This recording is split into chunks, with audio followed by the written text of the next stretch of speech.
Amoroso Padre Celestial, delante de ti venimos con corazones llenos de gratitud por todas tus bendiciones, Señor. Ayúdanos para que cada día pongamos más atención a las bendiciones que recibimos de ti, tomemos más tiempo para agradecerte por ellas, para que así nuestro corazón esté lleno de alegría y de gratitud y no haya tiempo ni lugar para la tristeza ni para la ansiedad. Te rogamos también, Señor, que seas con aquellos que están todavía por conectarse, así como también con los que verán los videos más tarde.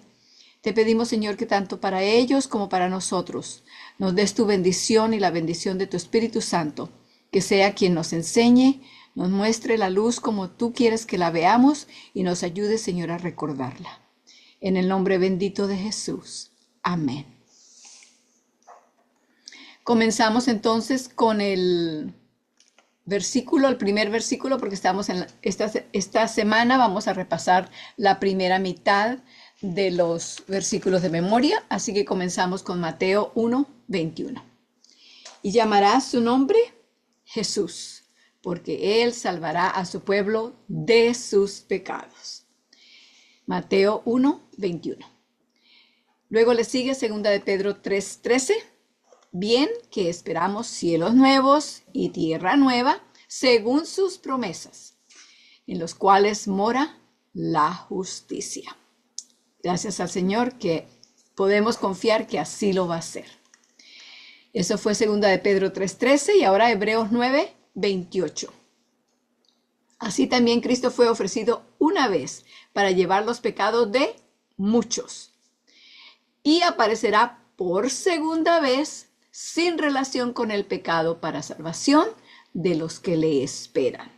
Así como habíamos dicho hace unos minutos y unos segundos en 2 de Pedro 3:13, que esperamos cielos nuevos y tierra nueva. Bueno, aquí en Hebreos nuevamente nos recuerda que sí, a Dios no se le olvida que nos ha prometido que va a regresar. Su Hijo va a venir a buscarnos, va a venir por segunda vez.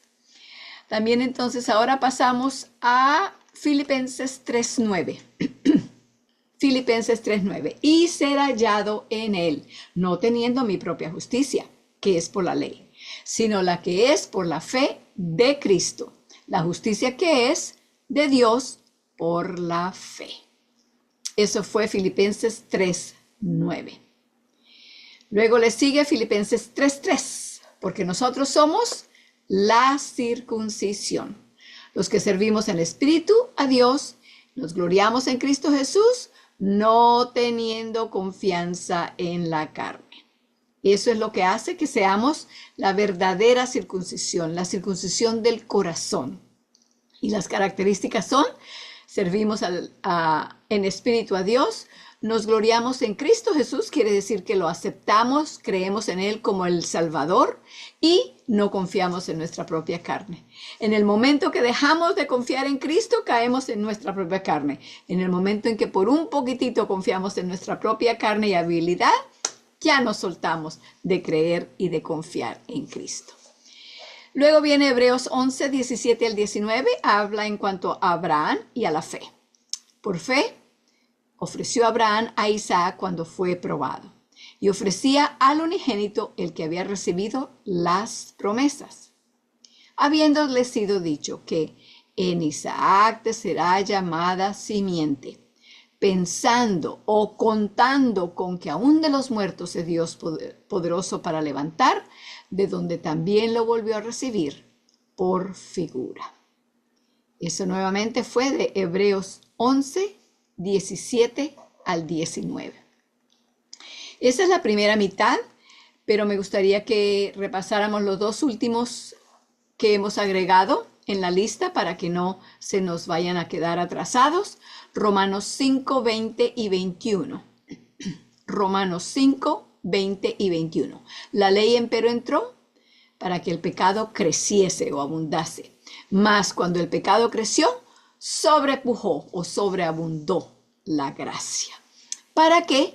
De la manera que el pecado reinó para muerte, así también la gracia reine por la justicia para vida eterna, en Cristo Jesús, Señor nuestro. Ese fue Romanos 5, 20 y 21. Y el último que añadimos hace una semana, me parece que fue, sí, creo que sí, fue Isaías 53, 5. Isaías 53, 5. Mas él herido fue por nuestras rebeliones, molido por nuestros pecados. El castigo de nuestra paz fue sobre él, y por sus llagas somos nosotros curados. Un intercambio completo. Nos dio a nosotros lo que él era de él y lo que él se merecía, y tomó de nosotros lo que era nuestro, que él no se merecía, pero que nosotros nos merecíamos. La muerte, ¿verdad? Entonces, con esto hemos finalizado el repaso de los versículos de memoria y vamos ahora a entrar al estudio propio. Estamos en el capítulo 29 del libro. El título es Se promulga la ley, parte 2. Comienza en la página 187. Sin embargo, ya hemos estudiado de allí un par de veces y llegamos hasta la página 193. 193. Quiero que abramos nuestras Biblias al libro de Hebreos. Hebreos capítulo 6. Allí habíamos quedado la vez pasada. Habíamos hablado de esto y ahora vamos a ahondar nuestro entendimiento aún más. Así que vamos a Hebreos capítulo 6. En Hebreos capítulo 6 habíamos leído la vez pasada los versículos 7 y 13. No, 17. Era 13 y 17, perdón.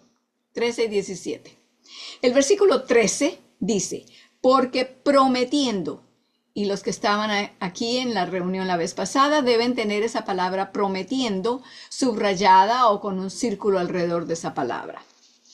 Porque prometiendo Dios a Abraham, no pudiendo jurar, allí está algo que pueden también ponerle un círculo, o como dice también enseguida después de eso, no pudiendo jurar por otro mayor, juró por sí mismo. A la palabra jurar, entonces también pónganle un círculo o subrayenla. Y en el versículo 17 vuelve a mencionar estas palabras claves que les estoy dando y que les había dado ya. Versículo 17, por lo cual queriendo Dios mostrar más abundantemente a los herederos de la promesa, aquí está la promesa, por favor subrayen ese, la inmutabilidad de su consejo, interpuso juramento. Ahí está otra vez, juramento. Así que tenemos promesa y juramento. En el versículo 18, entonces, y hay a veces que llegamos al versículo 18 de primeras a leer y es difícil para nosotros entender de qué está hablando, pero ahora debería de ser fácil. Versículo 18 dice, para que por dos cosas inmutables, en las cuales es imposible que Dios mienta, tengamos, luego terminaremos de leer allá. ¿Cuáles son esas dos cosas inmutables? Las que subrayamos en los versículos anteriores. La promesa de Dios es inmutable porque sus promesas no cambian, no tienen una fecha de expiración, no las da por si acaso, no son pasajeras, son permanentes y son de tal calibre que nunca las quebranta. Así que la promesa es una de esas dos cosas que son inmutables. Como dije la vez pasada, no había ni siquiera necesidad de que Dios jurara. ¿Por qué? Porque con la promesa bastaba, porque esa no cambia. Pero la juramentó como para ponerle un doble candado. La juramentó y su juramento tampoco puede cambiar, porque el juramento que hizo lo hizo por sí mismo, porque Él es lo más alto que hay. No hay otra autoridad, otro poder, otra potencia que sea mayor que Él. Así que Él, siendo lo mayor, no podía juramentar por más nadie que por sí mismo. Por eso esas son las dos cosas que son inmutables. Ahora sigamos en el versículo 18. El versículo 18 también se encuentra en sus libros, pero está un poquito más escondido, más difícil de encontrar. Está en la página 193, el segundo párrafo, ese párrafo más bien largo que está allí, Comienza con unas comillas donde dice, los hombres ciertamente juran por uno mayor que ellos, y para ellos el fin de toda controversia es el juramento para confirmación, por lo cual queriendo Dios mostrar más abundantemente a los herederos de la promesa la inmutabilidad de su consejo, interpuso juramento, ese es el 17, y luego después de eso viene el 18, para que por dos cosas inmutables, etcétera, etcétera. Sin embargo, hasta allí habíamos dejado la vez pasada y ahora vamos a seguir con el versículo 19. Terminemos de leer el 18, que apenas lo habíamos dejado por la mitad. Es más, comencemos a leerlo desde el principio otra vez. Cada vez que lo repetimos, el Espíritu Santo tiene más oportunidad de fijarlo en nuestras mentes. La próxima vez que lo vean en sus Biblias o que alguien haga una pregunta, el Espíritu Santo va a poder traer de allá de esa memoria lo que se ha invertido allí y lo va a poder hacer sabérnoslo a nosotros. Versículo 18 nuevamente. Ya sabemos más de lo que estamos hablando, de lo que se está hablando allí, ¿verdad? Para que por dos cosas inmutables, que no acaban, que no expiran, que no cambian, en las cuales es imposible que Dios mienta, tengamos un fortísimo consuelo. Por favor, póngale allí un círculo a esas palabras. Fortísimo consuelo. Tiene un propósito, lo que estábamos leyendo antes. Es para que tengamos, primero que todo, un fortísimo consuelo. Los que nos acogemos a trabarnos de la esperanza propuesta. Noten que al final del versículo 18 no hay un punto. Lo que hay son dos puntos. Quiere decir que aunque hay una pausa, se sigue la misma trayectoria que se venía trayendo. Versículo 19, por lo tanto, se refiere a eso y dice, la cual. ¿A qué se refiere la cual? A la esperanza. A la esperanza de la cual queremos agarrarnos, sostenernos, ¿verdad? La cual tenemos como segura y firme ancla del alma. Nuevamente allí pueden ponerle un círculo a firme, segura, firme ancla del alma. Y que entra hasta dentro del velo. Está hablando aquí del santuario, ¿verdad? Versículo 20, donde entró por nosotros como precursor Jesús, hecho pontífice o sumo sacerdote, eternamente, según el orden de Melquisedec. Quiero que regresemos a esos dos puntos del versículo 19, donde dice que la cual tenemos como segura y firme ancla del alma. El término del versículo 18, donde dice fortísimo consuelo, y el del 19, segura y firme ancla del alma, representan lo que el cristiano adquiere, recibe cuando ponemos nuestra confianza en Dios y creemos que su promesa no cambia, ni tampoco su juramento.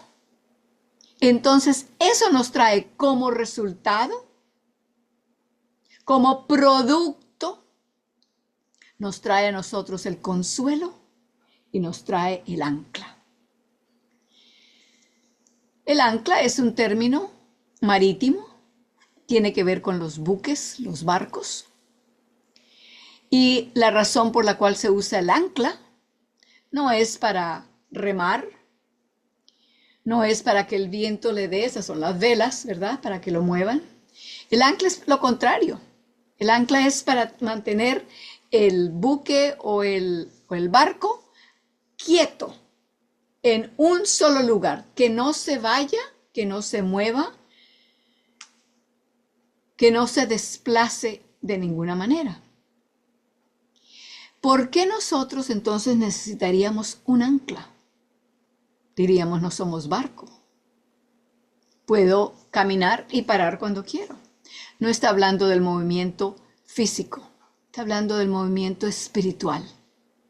Los vientos, las tormentas de la vida, los ataques del enemigo vienen a nosotros como vientos que nos pueden arrastrar Sí, estamos confiando en nosotros mismos.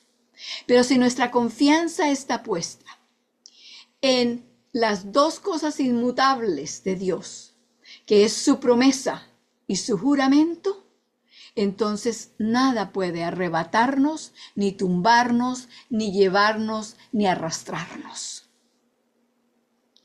Hay un himno, no lo leeré todo, pero leeré una parte, que en una forma bastante bella, poéticamente, nos hace ver cuánto necesitamos de esa ancla. Se titula Cuando sopla airada la tempestad.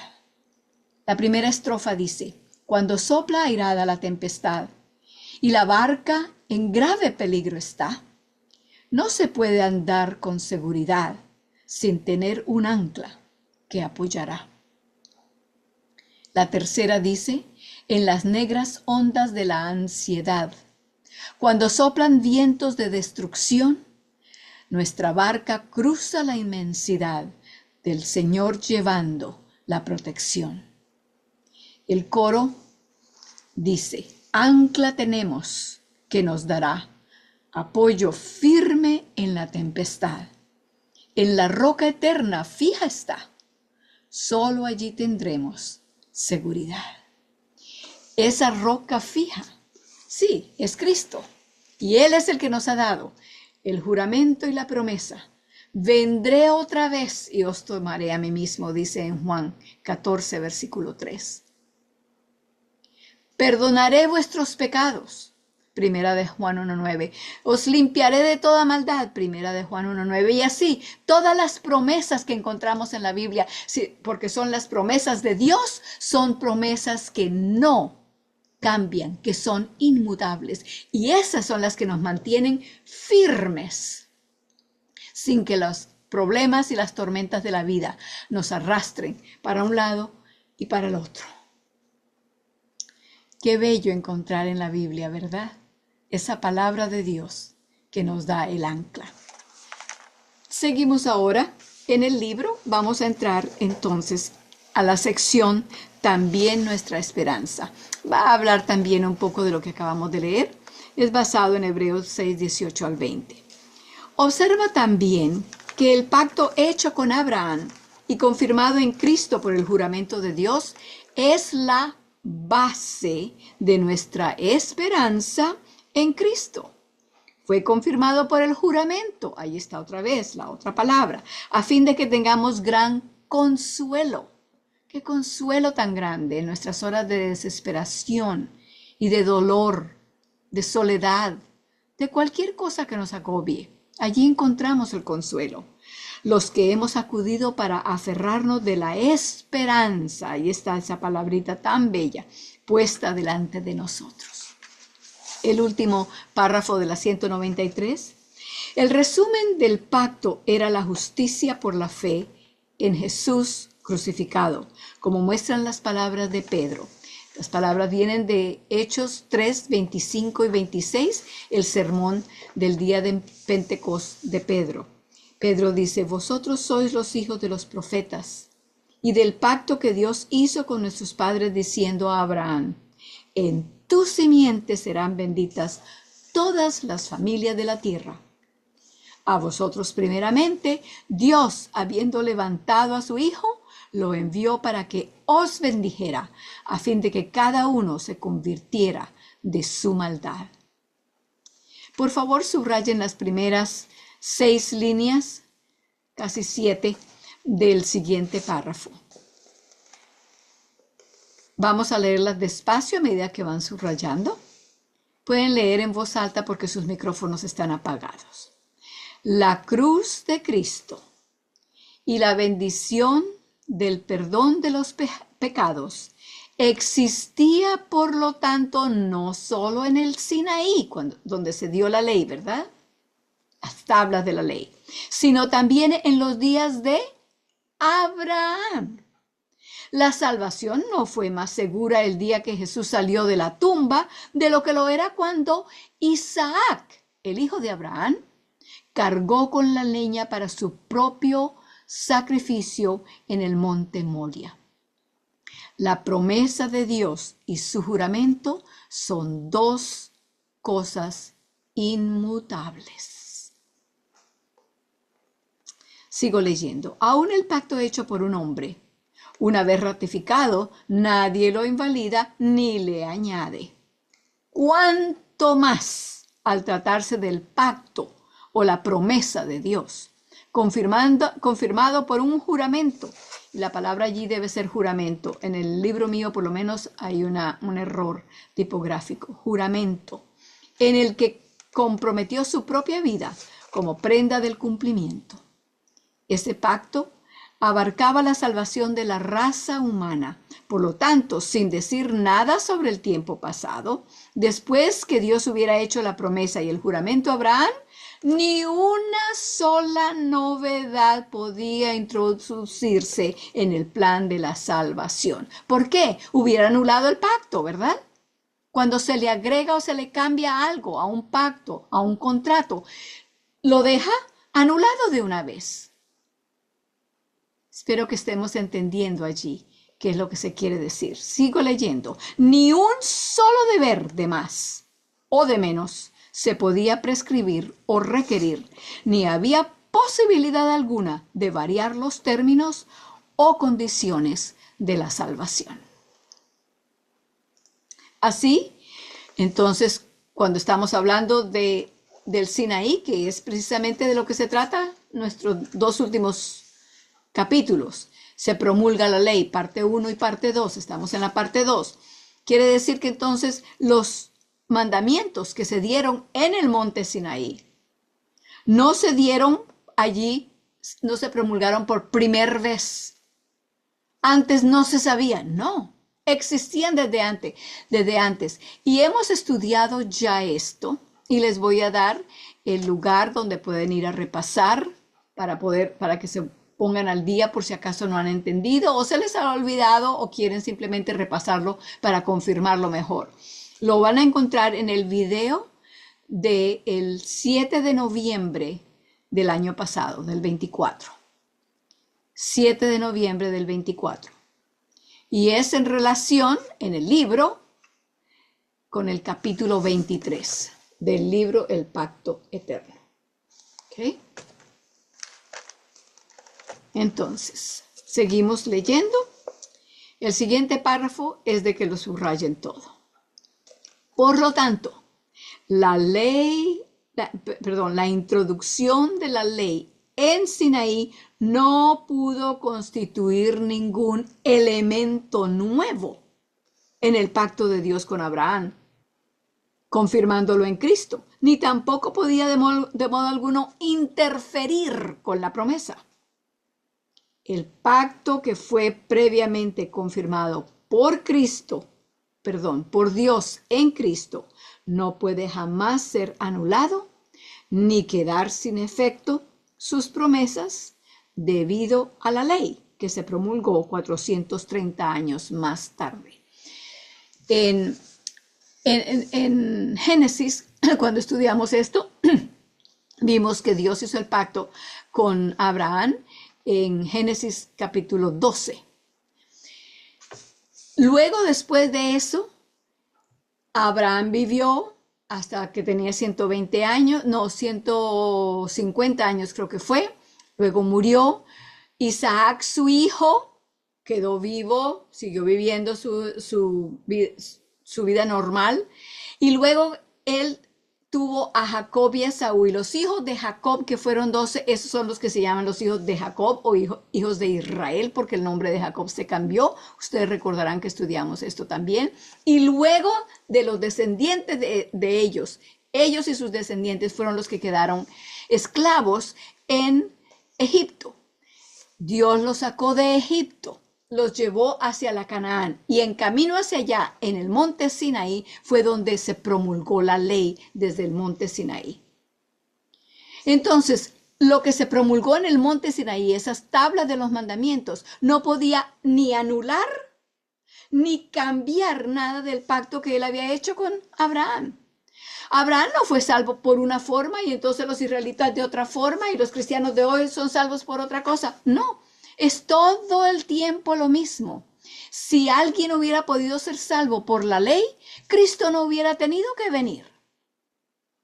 Y es porque Cristo se entregó a sí mismo y su sacrificio era beneficioso desde el principio.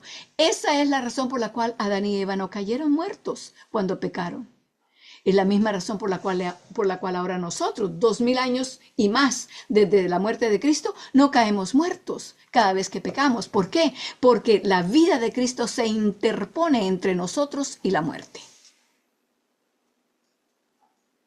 Sigamos leyendo porque hay otras cosas que queremos desarrollar aquí. Sin embargo, era imprescindible guardar la ley y el no hacerlo significaba la muerte.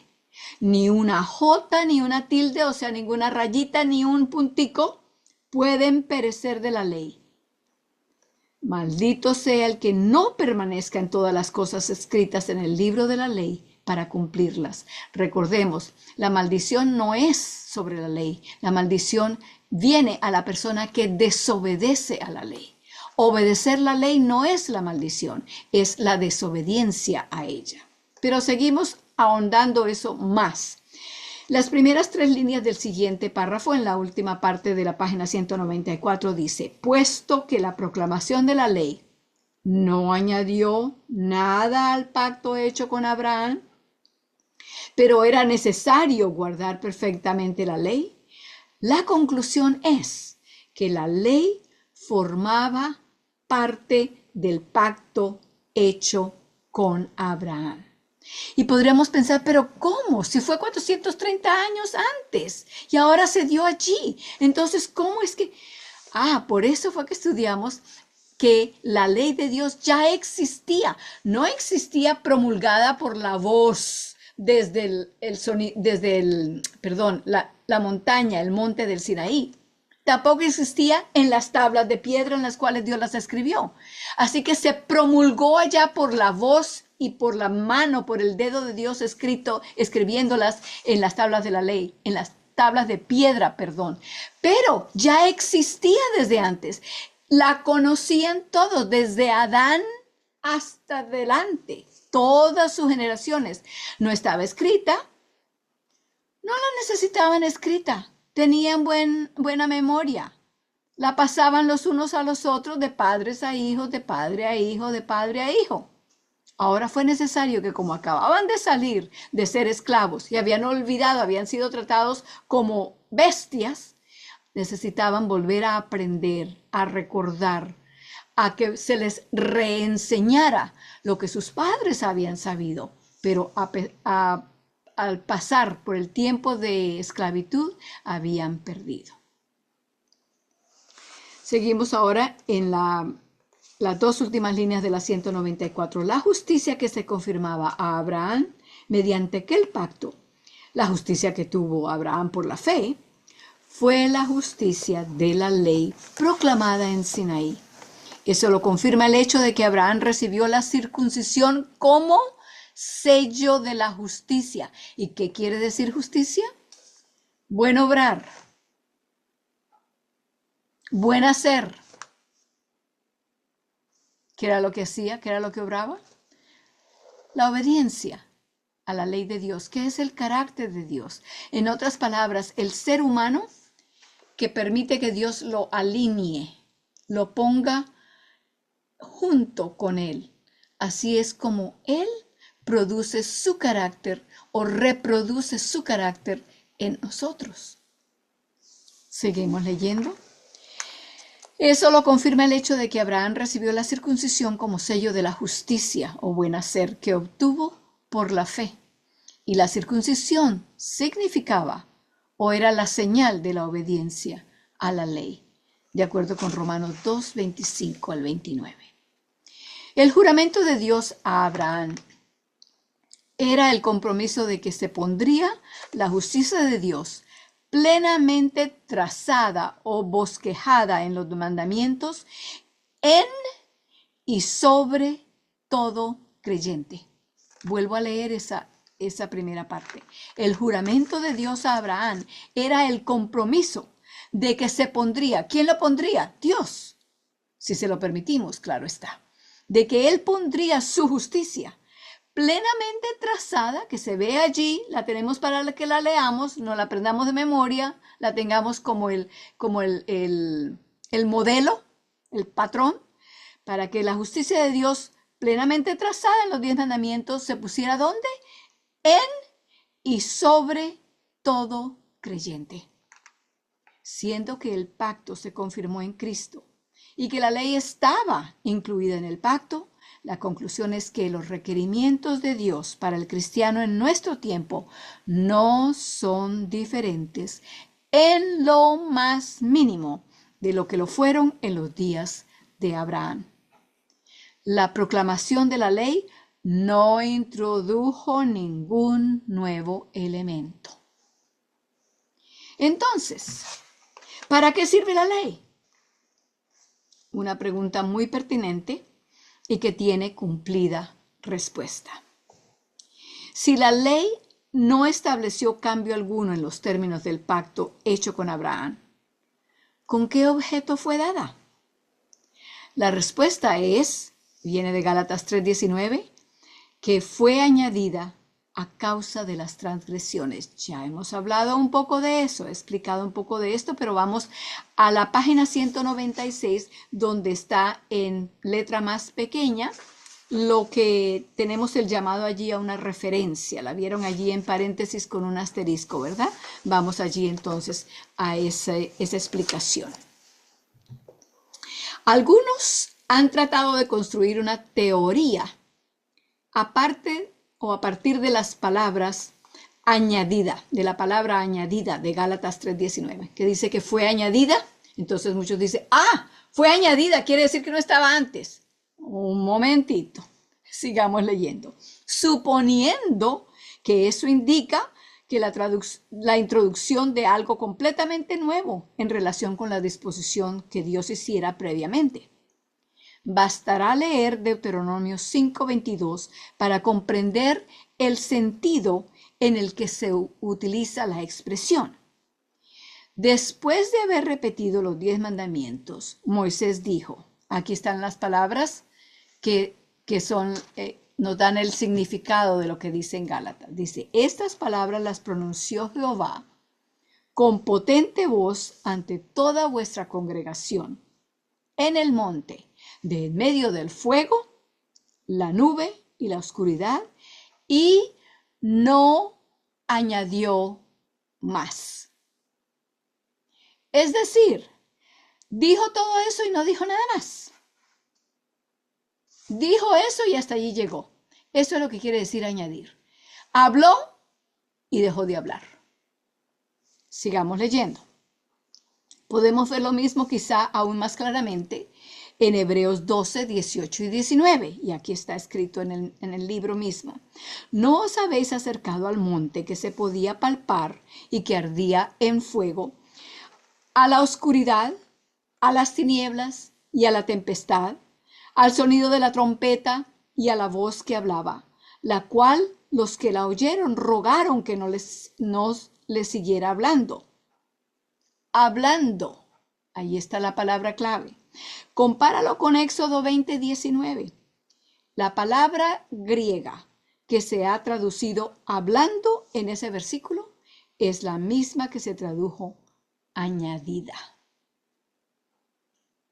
Entonces, volvamos al principio de este párrafo. No lo hemos terminado, pero pongan su dedito allí donde paramos ahorita y regresen a la primera parte de este párrafo en letra más pequeña, que dice, algunos han tratado de construir una teoría a partir de la palabra añadida de Gálatas 3:19, suponiendo que es indicativa de la introducción de algo completamente nuevo en relación con la disposición que Dios hiciera previamente. Bastará leer Deuteronomio 5:22. ¿Qué es lo que Gálatas 3:19 dice entonces? Bueno, volteemos la página otra vez de donde vinimos. ¿Qué era lo que decía? La respuesta es que fue añadida a causa de las transgresiones. ¿Qué quiere decir añadida? Fue hablada. Hablada. La palabra de la cual se tradujo añada y hablada es la misma. es hablada lo que quiere decir en Gálatas, no añadida como que no existía antes y ahora se le pone. Espero que esto esté claro. Y si no, pues vuelvan a ver el video y escúchenlo hasta que... Y pídanle al Señor, al Espíritu Santo, que les ayude a entender si hay algo que no entra perfectamente, que la mente como que se va por un lado y no entiende, pero ¿por qué dijeron allá? Sigan y aférrense al Señor y díganle como Jacob le dijo al ángel con el cual estaba batallando: no te dejaré ir si no me bendices. Cuando batallamos así, en entender, en comprender lo que Dios nos está diciendo, la victoria que tenemos como resultado es una bendición tan grande, porque muy difícilmente se nos va a olvidar.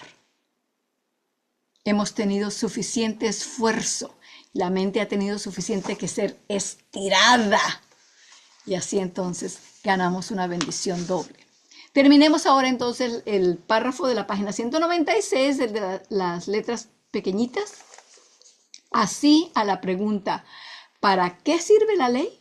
Puesto que nada cambió en el pacto, se puede responder: fue hablada a causa de las transgresiones. Dios tuvo que hablarla porque ellos se les había olvidado y estaban rebeldes y no querían seguirlas. ¿Ok? Ahora regresemos nuevamente a la página 195, donde íbamos en ese asterisco. Después de Gálatas 3:19, que está ahí en paréntesis, dice: se introdujo para que el pecado abundara. Romanos 5:20, ¿verdad? Es uno de nuestros versículos de memoria. Entonces la ley entró para que el pecado abundase. No porque Dios quería que abundara pecado, ¿verdad? Hemos explicado esto antes. Es mucho más fácil entender ese dicho allí cuando pensamos en lo que sucede cuando nos miramos en un espejo. Cuando nos vemos allí, entonces nos damos cuenta de verdaderamente cómo es que tenemos el cabello, qué tan limpia está nuestra cara, qué tan bien está nuestra ropa puesta. Se pone el espejo para que entendamos, para que veamos qué tan mal estamos. ¿Ok? Se introdujo para que el pecado abundara, o sea, para que nosotros nos diéramos cuenta de la abundancia que había del pecado allí. La ley no contradice de ninguna manera a la promesa de Dios, según Gálatas 3:21, sino que armoniza perfectamente con ellas. La promesa de Dios se refieren todas ellas a la justicia, y la ley es la norma de la justicia. Era necesario hacer que la ofensa abundara para que así como el pecado reinó para muerte, así también la gracia reinará por la justicia para vida eterna mediante Jesucristo nuestro Señor. Romanos 5:21. La convicción, pónganle una rayita o un círculo a esa palabra. La convicción precede necesariamente a la conversión. Volvamos a la ilustración del espejo. Si yo no me he mirado en el espejo, puedo pensar que tengo el pelo bien peinado. Hasta que yo no me miro en el espejo y me convenzo, ¡wow! Yo pensaba que estaba bien peinada. Pero hasta que yo no me convenzo de que es así, no voy a buscar un cepillo, un peine para peinarme el cabello. Mientras yo siga pensando que estoy bien peinada, no tengo necesidad de hacer nada más. El cabello puede seguir ahí despeinado todo el día. Hasta que yo no me convenza de que está despeinado, no voy a hacer nada. La convicción precede necesariamente a la conversión. Por eso la ley de Dios es el espejo. Cuando nos vemos en ella y nos damos cuenta que no tenemos cómo cambiarnos a nosotros mismos, entonces viene la conversión y decimos: Señor, te necesito, porque yo no puedo. La ley entonces nos lleva como un maestro, nos lleva al entendimiento, a la educación, al conocimiento de Cristo Jesús. Seguimos leyendo. Solo mediante la justicia era posible obtener la herencia. aun siendo enteramente por la promesa, dado que la justicia es el don de la gracia. Pero a fin de que el hombre pudiera apreciar las promesas de Dios, había que lograr que sintiera su necesidad de ellas. La ley, dada de una forma tan sobrecogedora, tenía el propósito de hacerles saber cuán imposible les era lograr la justicia de la ley por sus propias fuerzas, y de esa forma hacerles comprender lo que Dios estaba deseoso de proporcionarles. ¿Qué era? Note que allí termina en 2 puntos. Cristo, el mediador. Eso era lo que Dios quería que nos diéramos cuenta, que necesitábamos un mediador. Un cepillo, un peine, un agua, un jabón para limpiarnos. Cristo, el mediador. Entonces, página 196. Así lo enfatiza el hecho de que la ley fue entregada en manos de un mediador. ¿Quién era ese mediador? Y el mediador no lo es de uno solo, pero Dios es uno. Gálatas 3:20. Ahora podemos repetir el siguiente de memoria porque ya no lo sabemos. Viene de 1 de Timoteo 2:5. Hay un solo Dios. Asimismo, un solo mediador entre Dios y los hombres. ¿Quién es? Jesucristo, hombre. 1 de Timoteo 2:5. Por lo tanto, fue Jesucristo quien dio la ley en el Sinaí y la dio en su función de mediador entre Dios y los hombres. Así, aunque era imposible que se diera una ley capaz de proporcionar la vida, la ley que significaba muerte para los pecadores incrédulos, no para todos los pecadores, sino para los incrédulos solamente, estaba en la mano de un mediador que da su propia vida, que es la ley en su perfección viviente. ¿Por qué? Porque Cristo jamás quebrantó un mandamiento, ni en letra, ni en espíritu, ni en su significado, ¿verdad?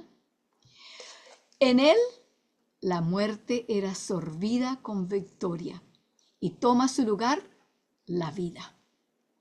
Él lleva la maldición de la ley y viene sobre nosotros la bendición de ella. ¿Por qué la maldición de la ley? Porque nosotros la quebrantamos. Cristo murió porque nosotros quebrantamos, transgredimos la ley, desobedecimos la ley. Y nosotros que la desobedecimos, a cambio de lo que Él hizo, recibimos su vida en lugar de la muerte que nos merecíamos. Sigo leyendo. Él lleva la maldición de la ley y viene sobre nosotros la bendición de ella. Esto permite que en el Sinaí descubramos el Calvario, para el estudio de lo cual habremos de esperar hasta un próximo capítulo. El capítulo que sigue después de este, el capítulo 30, es Sinaí y Calvario. Allí comenzaremos la próxima vez. Marquen en sus libros donde llegamos y por favor repasen y repasen y vuelvan a repasar. Que estas cosas queden bien claras en nuestras mentes, que podamos ponerlas en nuestras propias palabras y explicarlas a otras personas también. Les invito pues a que nos pongamos de rodillas delante de nuestro Dios, nuestro Hacedor y nuestro Mediador, Cristo Jesús.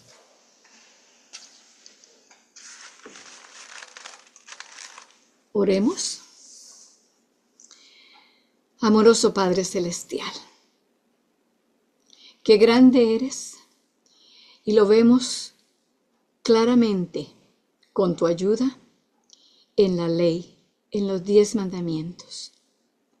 Un Dios de amor, de justicia, de misericordia, de perdón y que también puede darnos la fuerza, darnos el poder que Él mismo tiene para que podamos andar en la palabra de Dios, en la ley de Dios, en su carácter, porque Él se propone que si se lo permitimos, Él reproducirá su carácter en nosotros, para que así podamos estar de pie delante de un Dios santo, perfecto, puro y no ser destruidos. Gracias, Señor, por los planes que tienes para nosotros. Te pedimos que nos ayudes para que tanto nosotros como nuestros hijos y nuestros familiares y amados te permitamos que tú hagas este plan, lo lleves a cabo en cada una de nuestras vidas, de manera que podamos vivir contigo por la eternidad. Todo lo pedimos en el nombre de aquel que lo ha hecho todo posible, por su vida perfecta y su sacrificio en nuestro lugar. Por Cristo Jesús. Amén.